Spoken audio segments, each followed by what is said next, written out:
అందరికీ నమస్కారం. కర్కాటక రాశి, ఈ కర్కాటక రాశి వారికి జూన్ 12 వరకు కూడాను గురుడు అంతంత మాత్రంగా ఉంటాడు.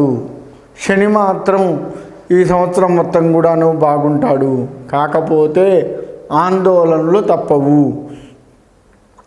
ఈ రాశివారు ఆచితూచి వ్యవహరించే పరిస్థితుల్లో కూడా ఉన్నారు.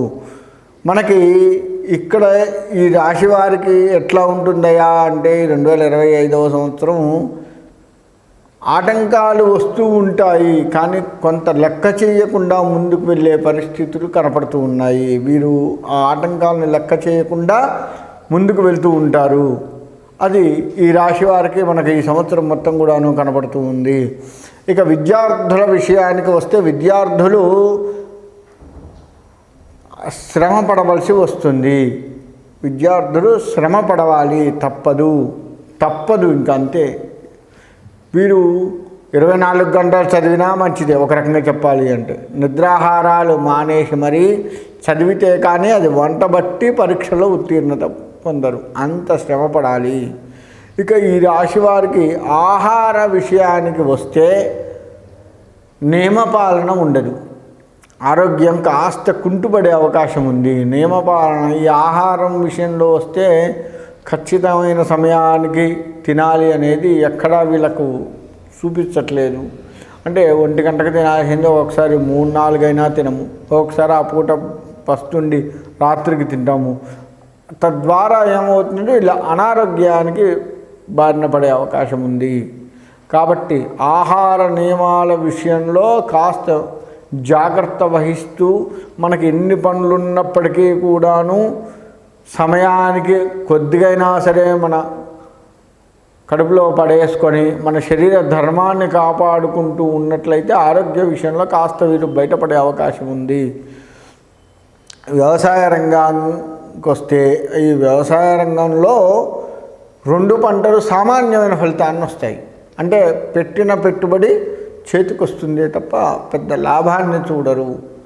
వచ్చిన కొద్దిపాటి లాభం కూడా మన ఇంట్లో ఖర్చులకే సరిపోతాయి. చిన్న అప్పులు ఉంటే కాస్త తీర్చుకుంటారు, అంతే తప్ప వ్యవసాయ రంగంలో వారు ఇబ్బంది పడే అవకాశం ఉంది.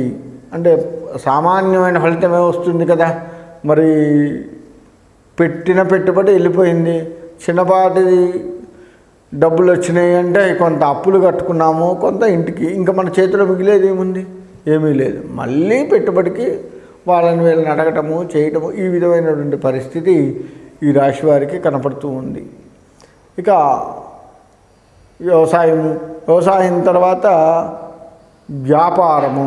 ఈ వ్యాపార రంగానికి వస్తే వీరు కూడాను కష్టపడవలసి ఉంటుంది. వీరు ఒక్కొక్కసారి వీరి ఆలోచన ఎట్లా ఉంటుంది అంటే, మనం సరైనటువంటి సరుకును ఇస్తే మనకు లాభం రావట్లే కాబట్టి కాస్త నాసిరకమైన సరుకునైనా అంటగట్టి లాభాన్ని చూద్దామా అనే ఆలోచన వస్తుంది. కానీ మీ మనస్సు మీకు హెచ్చరిస్తుంటుంది, మనం చేసేది తప్పు అని చెప్పేసి వ్యాపారస్తులకు మనస్సు హెచ్చరిస్తూ ఉంటుంది.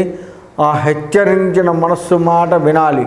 అలా విన్నట్లయితే మీకు ముందు కాస్త బాగుండే అవకాశం ఉంటుంది. కాబట్టి ఆ మనస్సు ఇచ్చేటువంటి హెచ్చరికల్ని మనము చూసుకుంటూ దాన్ని అది కాస్త చెప్పినట్లుగా వ్యాపార విషయంలో అది చెప్పినట్లుగా కనుక వింటూ ఉన్నట్లయితే వ్యాపారం కాస్త మంచిగా ఉండే అవకాశం ఉంటుంది. ఎక్కడా కూడా మీరు వ్యాపార విషయంలో తప్పుదో పట్టకుండా ధర్మబద్ధంగా వెళ్ళడమే ఉత్తమము.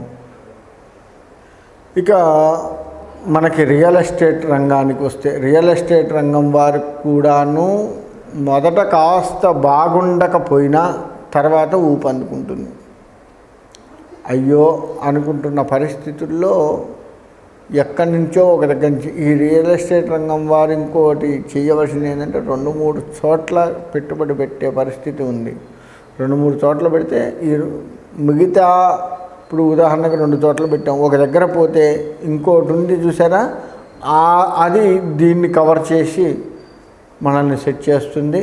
అప్పులు తీర్చుకుంటారు. రియల్ ఎస్టేట్ రంగం వారు కనుక ఏదైనా అప్పులు చేస్తే దాన్ని తీర్చుకునే అవకాశం ఉంది ఈ రాశివారు. కొంచెం అంటే మొత్తం తీర్చడం కాకపోయినా ఉన్న దాంట్లో కాస్త తీర్చి మనశ్శాంతిని పొందుతారు. ఇక రాజకీయ రంగానికి వస్తే రాజకీయ రంగంలో వీళ్ళు ముందడుగు వేస్తూనే ఉంటారు. ఎక్కడా కూడా ఇబ్బందులు రావు. కాకపోతే మీకు ఒత్తిళ్లకు లోనవుతూ ఉంటారు. ముందడుగు వేసిన ప్రతిసారి కూడాను ఏదో ఒక రకమైన వివక్షలు వచ్చి వాటి మీద మీకు ఒత్తిడిగా కనపడుతూ ఉంటుంది. ఆ ఒత్తిళ్ళను తట్టుకోలేక మానసికంగా కుంగిపోతూ ఉంటారు. ఈ రాశివారు ఒక రకంగా చెప్పాలి అంటే మానసిక ఒత్తిళ్లకు బాగా లోనవుతూ ఉంటారు. అన్ని రంగాల వారు కూడాను మానసికంగా ఈ రాశివారు ఒత్తిళ్లకు ఈ సంవత్సరం ఒత్తిళ్లకు లోనవుతూ ఉంటారు. కాబట్టి దాన్ని కాస్త సరిచేసుకోండి. ఎంత ఒత్తిళ్ళున్నా కానీ మనోధైర్యంతో ముందుకు వెళ్ళండి. శ్రమ ఎక్కువగా చేయవలసి ఉంటుంది కాబట్టి శ్రమను కాస్త పెంచండి. ఇప్పటివరకు సుఖపడ్డామేరో కానీ ఇక ఇంత కూడా సుఖపడకుండా కాస్త శ్రమ పడండి. అట్లయితేనే అన్ని రంగాల వారికి బాగుంటుంది. ఇటు వృత్తి ఉద్యోగాలకు కావచ్చు, చదువులు కావచ్చు, వ్యవసాయం కావచ్చు, రియల్ ఎస్టేట్ రంగం కావచ్చు, రాజకీయ రంగం కావచ్చు, ఒత్తిడి ఎక్కువగా ఉంటుంది. కాబట్టి ఆ ఒత్తిడికి అనుకూలంగా మీరు శ్రమ పడుతూ ఉండండి. ఇంత అలసిపోయాం కదా అని చెప్పేసి మధ్యలో దాన్ని వదిలిపెట్టకండి. ఇంత అలసిపోయిన ఫలితం ఉండట్లేదు అని చెప్పేసి వేరే వేరే ఆలోచనలకు పోకుండా దాని మీద కొద్దిగా కాన్సన్ట్రేషన్ చేస్తూ ఒత్తిడి అయితే అయింది, చివరి విజయం నాదే అన్న మనోధైర్యంతో కనుక ముందుకు వెళ్ళినట్లయితే ఈ రాశి వారికి అన్నిటా బాగుంటుంది అని చెప్పబడుతూ ఉంది, అలా కనపడుతూ ఉంది. కాబట్టి ఆ విధంగా వెళ్ళండి. తర్వాత ఈ రాశివారు ముఖ్యంగా పూజించాల్సినటువంటి దైవం నరఘోషని పూజించాలి. నరఘోష వల్లనే వీళ్ళు ఇన్ని రకాల ఇబ్బందులు పడుతూ ఉంటారు. గుర్తుపెట్టుకోండి. మరి ఏమీ రావట్లే అన్నీ ఇదే అంటే ఎదుటివాడికి నువ్వు పడ్డ కష్టం కనపడదు, కానీ నువ్వు పెట్టే పెట్టుబడి ఏదైతే ఉందో చూశారు, వాడు అంత పెట్టుబడి పెడుతున్నాడంటే వాడి దగ్గర ఎంత ఉందో, ఈ విధమైన ఆలోచనలు మీ చుట్టూ కనపడుతూ ఉన్నాయి. మీ చుట్టుపక్కల వారు, మీ యొక్క బంధువర్గం కావచ్చు, స్నేహితులు కావచ్చు, ఎవరైనా కావచ్చు, మనం పడే శ్రమను వాళ్ళు చూడరు. మనం పెట్టిన పెట్టుబడి అవతలోడికి తెలిసి ఇంత పెట్టుబడి పెడుతున్నాడు అంటే వీడికి బాగా లాభం వస్తుంది అన్నది వీరిపై బాగా ఒత్తిడి పడి ఈ విధమైనటువంటి ఆలోచనలు ఉంటాయి. కాబట్టి అటువంటి నరఘోష లేకుండా ఉండేట్లుగా చూసుకోండి. వీలైతే తీర్థయాత్రలు సేవించండి. తీర్థయాత్రల వల్ల వీరికి కొద్దిగా లాభం చేకూరే అవకాశం ఉంటుంది. తీర్థయాత్రల్లో కూడాను శివుడి తీర్థయాత్ర ఎక్కువగా సేవించండి. శివుడు ఉన్న దగ్గరికి వెళ్ళండి. శివుడికి ప్రదక్షిణ నమస్కారాలు చేసుకోండి. శివుడిని మనస్ఫూర్తిగా ధ్యానించండి.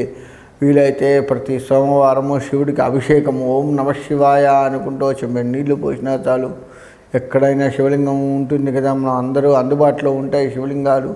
అక్కడ ఓం నమః శివాయ అనుకుంటూ చెంబడి నీళ్లు మనస్ఫూర్తిగా పోసినప్పటికీ కూడాను మీకు కాస్త ఉపశమనం కలిగి మంచిగా ఉంటారు. కాబట్టి అందరూ కూడాను శివుణ్ణి ఆరాధిస్తూ ఈ రాశివారు ఆ యొక్క శివుడి అనుగ్రహంతో సుఖంగా ఉండాలి అని కోరుకుంటూ సెలవు తీసుకుంటారు.